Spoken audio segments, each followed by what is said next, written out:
Hello and welcome to the Julia the Knitter podcast. This is episode 9 and I am coming to you from Queens, New York, where I live with my handsome husband, my 2 crazy kids, and my wild beast of a dog. Welcome back to any returning viewers, and a great big hi there to anybody who's just finding us today for the first time. This is a podcast mainly about knitting, but I also talk about any other crafty things that I happen to be doing during my week. I do try to put out an episode about every 2 weeks, and there's a few places that you can find me in the great internet world. For first things first, you can find me on Instagram as @JuliaTheKnitter, just like the podcast. I am also on Ravelry as Bangers and Mash. We do have a group for the podcast on Ravelry, so if you want to go check that out, I'd love to hear from you guys. Make it a little bit less of a one-sided conversation. And I just love to hear from you guys and see what you're up to, what you're working on. And I did add an Ask Me Anything thread on there recently. In case you guys have any questions within reason. I'm not going to tell you my entire life story, but if there's something that you're just dying to know about me, please ask it in the thread, and I will do my best to answer it. What else administrative wise? There will be a slight change in the podcast, not that you guys will really notice it, but I will be going back to work. So I do normally record on Thursdays, occasionally Friday, but usually Thursdays. But now that I'm at work, I'm not going to be able to record on Thursdays. So I will probably be moving my recording day to Saturdays, and today is also a Saturday, so maybe you won't really even notice the difference. But in case, you like to watch things as soon as they come out, now you'll know. They'll probably be coming out on Saturday afternoons or Sunday during the day when the podcast will be released. That's about it. That's all the busy work I had to get out of the way first. This way you have the info, man. All right, so what am I wearing today? Today I'm wearing this lovely pie shawl, the first and only pie shawl I've ever made. Not for a lack of liking it, I just never knit one before. To be honest, I've been off knitting shawls a little bit lately, just because I do have quite a few of them, and I just don't feel like I really need another shawl at the moment. But this is, let me find the Firmament lace shawl by Sennott. I don't know. I believe she's the same designer from the Blue Peninsula Designs. It is a free pattern on Ravelry. You can go check it out. I'll put a link in the show notes, so you can find the pattern. As always, the show notes will be right down below in the description box, but I also put them in the Ravelry group page. But here is my Firmament lace pie shawl, and this, I usually wear it folded in half because it's so big, but this is a lovely pattern. I actually knit it while I was pregnant with my son. I was knitting on it actually when I found out I was pregnant. But let's see, it is knit up in Mad Tosh Prairie, which is a lace weight. It's a single ply lace weight yarn. I'm not sure what the content is exactly, but I would imagine it feels like a Superwash Merino. And the colorway is Coquette, which is this really nice, like bright fuchsia pink. It's more of a magenta. I think it's coming up a little more pinky than it is in real life, but I love it, and it feels so soft and comfortable, and I like, especially this time of year when it's starting to warm up a little bit, but it's still cool. I like to wear it in my jacket. Gives a nice little pop of color, but it's also, it's not too warm, but it gives a bit of warmth. Yeah, but that's what I'm wearing today, so there you go. On to the knitting. I have no finished objects for you guys today. I have been knitting. I know I mentioned in the last episode that I was going up to my parents for a few days while my daughter was out of school, and we had such a lovely, lovely trip. It was a little hard to pack for it because checking the weather for a few days, they were going to have 70-degree weather while we were up there, and they were going to have snow while we were up there. So I had to pack for kind of every instance, and that was okay because we wound up having such a relaxing few days, and we rode bikes and we took the dogs out walking in the fields, in the woods every morning for about an hour, and it was great. My parents have a great big German Shepherd puppy, and then we had our dog Saoirse was up there with us, and so the two of them were running around and chasing each other and leaping over streams and all kinds of good stuff. They were worn out completely. I think my dog is still recovering a week later, but we had a great trip, and then we got snow, so my daughter decided she wanted to figure out how to snowboard, and my parents actually have snowboards in their garage, and she was just going down the little hills where the driveway is, and on our walks it was like cross-country snowboarding. She'd snowboard down the hills, and she kind of maybe try to weasel her way through the flat areas, but she walked most of the flat areas, and then there were snowball fights and sledding and all kinds of good winter fun. We actually had such an amazing, relaxing trip. That being said, I brought knitting with me. I did some knitting. I didn't do a whole lot of knitting, but let's talk about it. So when we last spoke, I was working on my Songbird mittens, and this is a pattern by Erica Heusser. I'm not 100% sure how you say her name, if it's Heusser or Heusser or Heusser. Bear with me, I'm not a linguist. But I had finished the first mitten, and I believe I had started the cuff of the second mitten. And after the last episode, I think I had finished the cuff, and I had gotten to where you start increasing for the thumb gusset. Now, the reason why I had started with the left mitten on this particular pattern is because when I first started, I'm like, all right, well, the right pattern chart, had printed up first. So it was first, and then I ordered a pile of papers. And for some reason, I could not get my head around starting off my row with the thumb gusset as opposed to ending my row with the thumb gusset on the left hand. Why? I don't know. I was just having a serious mental block with these gloves. So I had finished the first glove. It's not blocked, so it's still a little lumpy and bumpy. A lot of that will smooth out with the when I block it. But I don't know. For whatever reason, every time I picked it up, when I got to that increase row before you start, like the hand, after the cuff, my stitch count was off. I was just not having it. So I said, this isn't coming with me upstate. I'm going to put it down for a few days. I know I had a lot of other things going on, so I was really tired. I was a little stressed out, and maybe I just didn't have the headspace for it. And that happens sometimes. So it's okay. So I put it down. I didn't bring it with me. I brought a few other projects upstate with me. And when I came home, I'm like, all right, let me take a look at this again, because it is March. I would like to have these mittens done, so if we do get some more colder weather this month, I'd like to be able to put gloves on my hands. It would be nice to have warm hands. So I picked it up, and I felt like such an idiot because I know that it was just a mental block that I was having for whatever reason. I know that I know how to do it. I did it on the first mitten. There's no reason why I couldn't do it on the second mitten. So after I did it once, and I just took it out, and then I did it again. I'm like, oh, there's my increases. Everything's sorted out, and it was easy peasy. And then I know I had mentioned I was having a lot of difficulties with the thumb gusset increases on the other mitten, incorporating the color work pattern and following the chart. So I kind of did my own thing on that. I think I actually figured out how the chart's supposed to be on this one. So my thumb gussets don't exactly match, but to be honest, it's not really that noticeable, to be honest.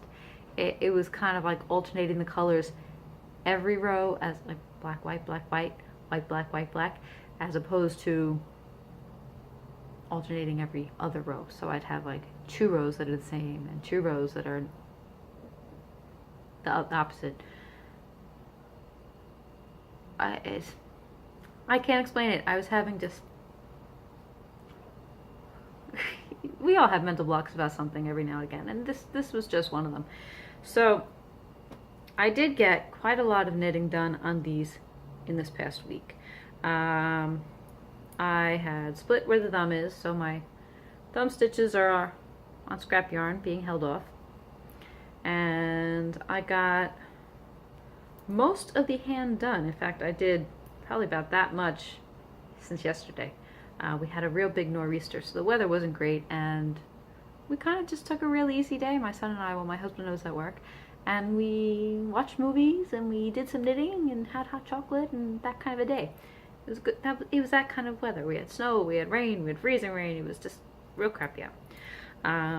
But yeah, they're coming along.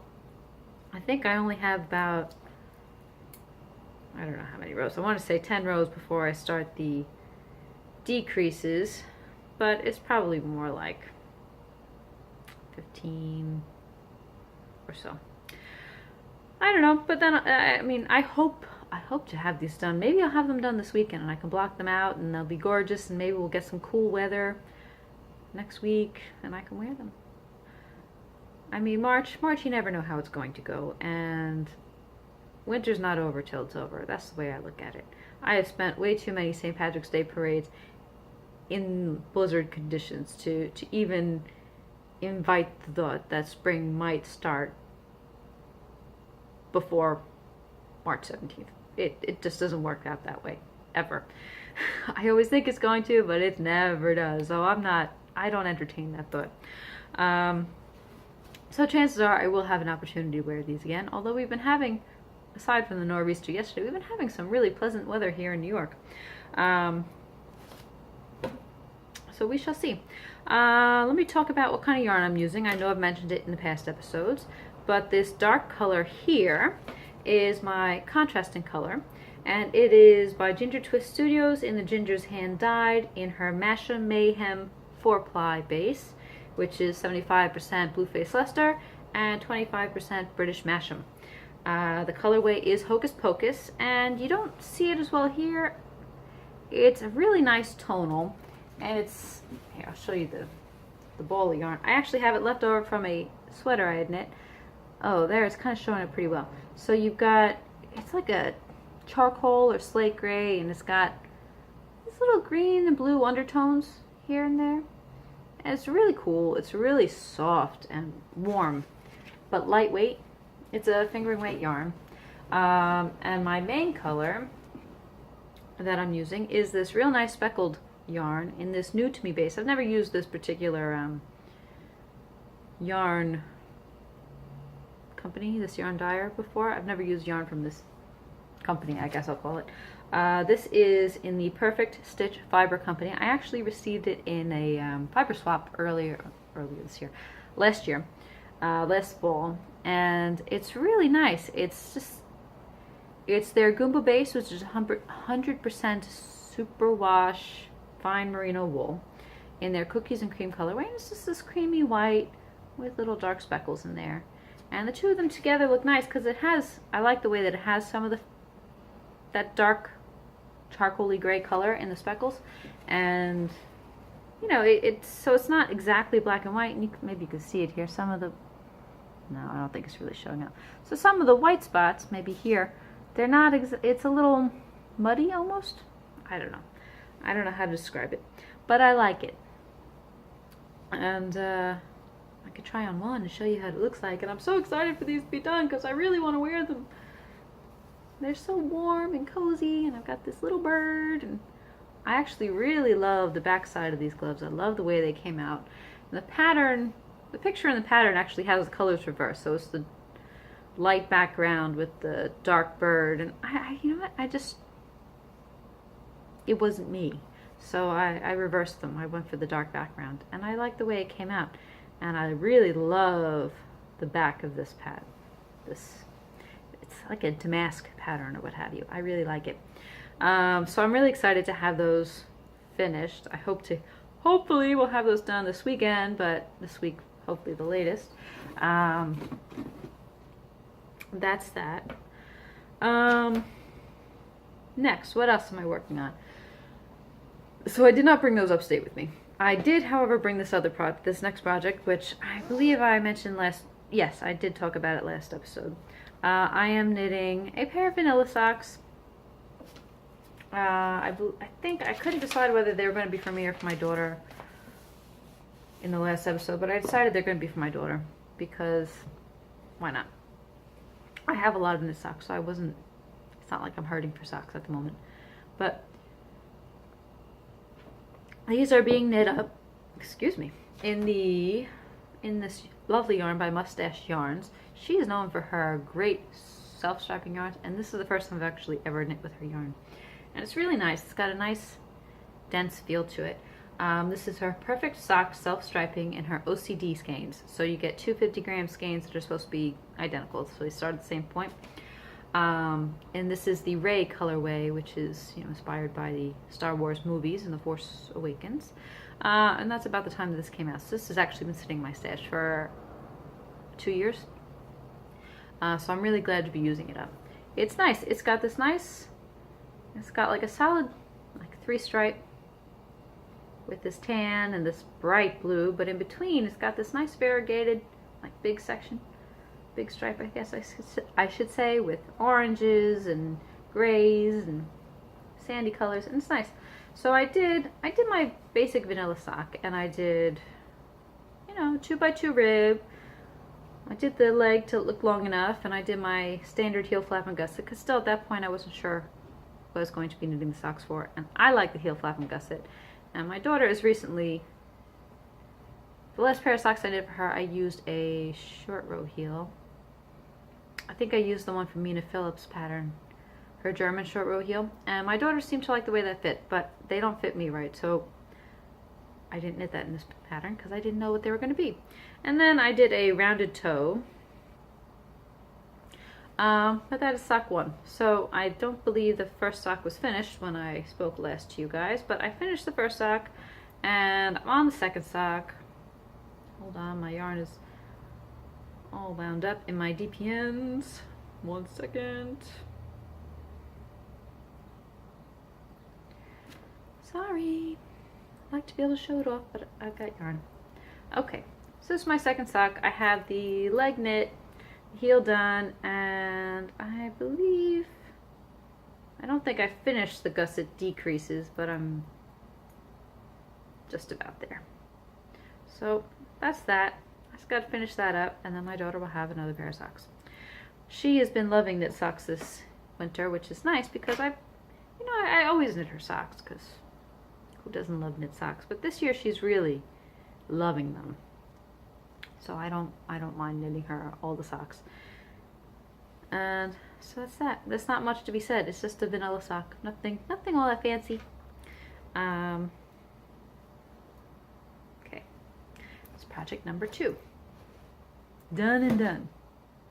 Number 3. So I know I mentioned it last week, but I hadn't actually started knitting this pattern. I'd only swatched for it. And so the next project that I've got on the needles is my Knitter's Dude sweater. This is a pattern by Andrea Rangel, and I'm knitting it up in Knit Picks Wool of the Andes. My main color is the Oyster Heather colorway, and the contrasting colors is Coal and Chestnut. I think when I spoke last about this, I didn't have the names off the top of my head for the contrasting colors. But I started with the sleeves because, who loves knitting sleeves? Nobody. You always leave them for last. So I'm starting with them first just to get them done and out of the way. And this is what I have so far. I'm knitting them 2 at a time. And what do I want to say about these? So one, I'm actually really liking the way they're knitting up. They have a good feel to them. They feel really woolly, which is nice. It's going to be warm and soft and wearable and durable, I feel like. I did a tubular cast on for the cuffs of the sleeves. And I was sitting there when I cast on, I'm like, I don't know if I've ever done a tubular cast on. I don't think I did. So I looked up how to do it. And you know, like I mentioned, I was so tired last week. I was so tired and I was really stressed out because, you know, I was interviewing for jobs and I was looking to go back to work and I'm waiting for people to call me back, and it's stressful. So you know, I'm looking at the directions. It says, okay, cast on with tubular cast on, not realizing that the directions that they have for the tubular cast on are right there in the pattern itself. Because I was looking it up, and the directions I was seeing were different than the directions in the paper, in the pattern. So I followed the pattern because why not? And as I was doing it, I'm like, I think I've done this before, which I'm pretty sure I have. I think Woolly Wormhead uses the tubular cast on for a lot of her hat patterns, and I've done a few of her patterns, and I think I had done this before. But anyway, it came out nice. It's a real good stretchy cast on. It's good for, you know, sleeves, for socks. Maybe I'll incorporate it in socks sometimes, but it's nice. I really like the way it came out, and you know, and I'm really only like, okay, don't use my arm as a guide because this is a sweater meant for a much bigger person than I am. This sweater is being knit for my husband, who is not a small person by any stretch of the imagination. He's about a foot taller than I am, and so this is maybe a third of the sleeve. The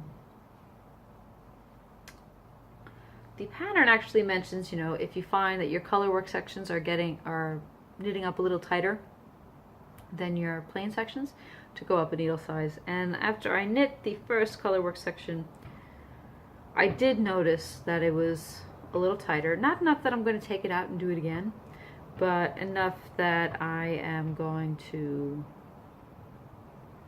use a larger needle size going forward when I get to the color work sections.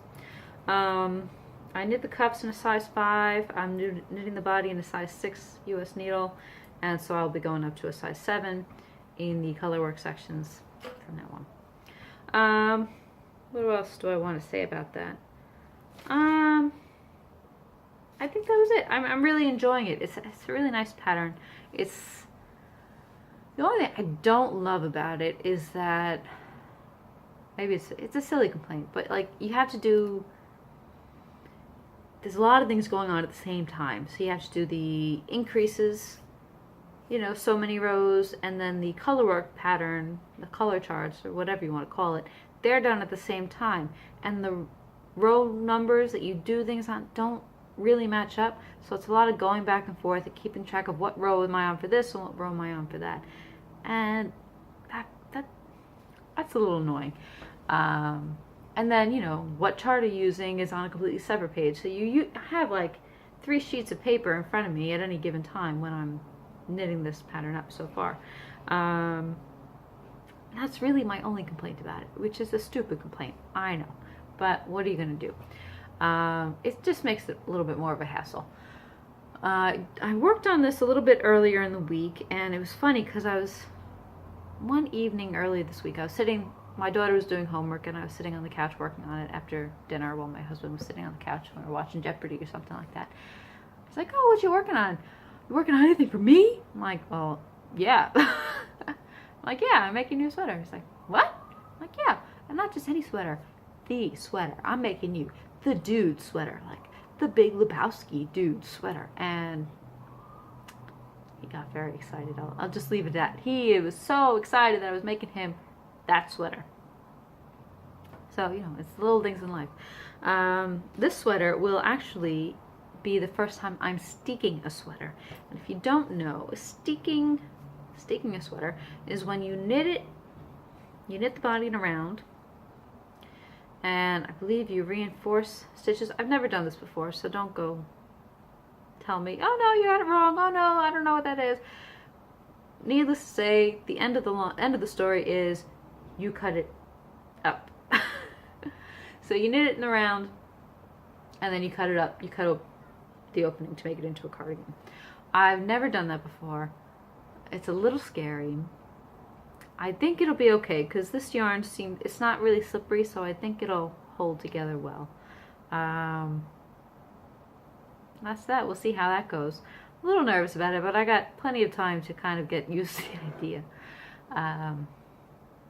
But yeah, more on that as it comes.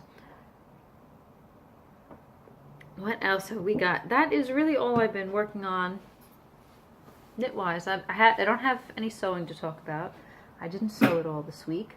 It's actually a pretty busy week because, as I mentioned, I'm starting a new job next week. So it was a lot of, running around, getting my son registered for daycare and, getting some work clothes and getting paperwork done and just a lot of running around. It's been a busy week, but it was fun. It was a good week. I did want to talk about something that's a little bit different than I normally talk about. I'm going to add this new segment to the podcast that won't be in every episode, but it'll show up from every now and again, and I'm going to call it the Book Nook. It's where I'm going to talk about, either books that I'm reading or books that have come my way that I just thought maybe you guys would be interested in hearing about too. I have been a reader of the Runner's World magazine for easily the last 20 years, and it's a great magazine. And with different editors-in-chief, they have different, sometimes, different views on running. I'll leave it at that. So, there have been years where that magazine was great for every runner and every beginner. As long as you put your shoes on, you go out the door, you're a runner. And then there's been some years where it's like, well, you're only a real runner if you're doing marathons or ultra marathons, and that I don't really like that. But the one thing that has stayed constant with that magazine is that they always have really great recipes, and they're always simple, and they're usually really quick recipes. They're good to make during the week because they usually only take like 30 minutes or so, and they're always delicious and healthy, and what more can you ask for? So when I got married, my mom had gotten me the Runner's World cookbook for my bridal shower, and there is not a single thing that I've made out of that cookbook that has not been absolutely delicious. Even my picky daughter loves everything I made out of there. And my husband, who doesn't eat vegetables, who it's like trying to get him to eat healthy stuff is like dragging him kicking and screaming. And he loves everything I made out of there. So they have I'm going to say new cookbook. I don't know. It came out, when did it come out? It's been out for a little while. 2015. So it's more recent than the other Runner's World cookbook. But I've had my eye on it for a while, the second one. And it's Runner's World Meals on the Run, and it's 150 energy-packed recipes in 30 minutes or less. So I wanted to talk a little bit about it. I always like the recipes in their cookbooks, and I like the way each recipe is like they give labels for every recipe. So they have recipes that are good for pre-run or for like recovery after a run. So, build your muscles back up, and they've got stuff that's gluten-free and vegetarian and vegan and low-cal and hydrating and super fast or what have you. They kind of, on the top of every page, they'll have, here, see if you can see. So they've got like little labels for what the recipe is. And this particular one, it's new. I haven't really made too much from here yet, but I did notice that there's a particular soup that I've been making all winter that I found on the Runner's World website some time ago, and it's actually in this cookbook, and it's the spicy salmon and rice noodle soup. And looking at this recipe, when it was on the same page as another soup recipe that I had made very often, and I was always like, that could be good, but it sounds like, I don't know, it might not be up my alley. It's a Malaysian soup, they're calling it, and it's got like a lot of Thai influences, and to be honest, I'm not a huge fan of Thai food. I don't care much for the seasonings they put in things. Now, I'm not going to say, I don't like every single thing of Thai food, because because I've had a few Thai dishes, but from what I have had, it's just not been for me. But this particular soup is so good, and it kind of just hits every one of those little notes that make me happy. It's got salmon, it's got noodles, it's got a little bit of ginger. What else is in it? It's got coconut milk and lime juice and cilantro, and it's a little spicy, it's a little creamy, but it's so light, and it's healthy, and it's good, and it feels good, and I don't really have to feel bad about eating so much of it because it's, you know, it's not gonna break the bank, you know what I mean? But their soups are always good, and they always have like a smoothies and juices section, which I'm not a huge smoothie person because I'll tell you right up front, I don't like fruit. I don't have a sweet tooth whatsoever, and fruit is sweet, so I don't really eat sweet. I'll eat strawberries once in a while, but that's about it. My daughter is well, actually both my kids are big fruit eaters, but not me. But they usually have nice breakfast recipes, and they've got, you know, like multi-grain pancakes, and they've got oatmeals and different toppings for your oatmeal, and sometimes it's just good to get out of your regular breakfast routine. But they also have, you know, like energy bars and snacks, and they've got a dessert section, and soups and salads and vegetarian dinners and pasta dinners and meat dinners and seafood dinners, and I'm really excited to give this a try. So are there any recipes that you guys have been just loving this winter and have been eating nonstop? Because that soup, I've made it easily like 3 times a month for the last few months. It just makes me feel good.